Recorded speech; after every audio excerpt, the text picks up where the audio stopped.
پچھلے برس کعبۃ اللہ میں بیٹھا ہوا ایک فلسطینی یہ کہہ رہا تھا، کعبہ میں بیٹھا ہوا ایک فلسطینی جس کا وطن چھن چکا، جس کی دولت ٹوٹ چکی، جس ماں بہن کی آبرو کٹ چکی تھی،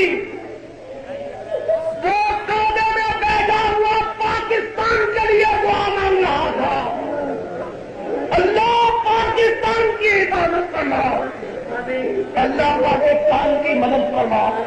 اور میں نے اس سے پوچھا، فلسطینی اور تیرا اپنا گھر لٹ چکا ہے، تو اس کے لیے دعا نہیں مانگتا، پاکستان کے لیے کیا مانگتا ہے؟ اور جانتے ہو اس نے کیا جواب دیا؟ آج تم ان کو کیا جواب دو گے؟ اس نے کہا تھا مجھے اپنے گھر کی فکر نہیں، پاکستان زندہ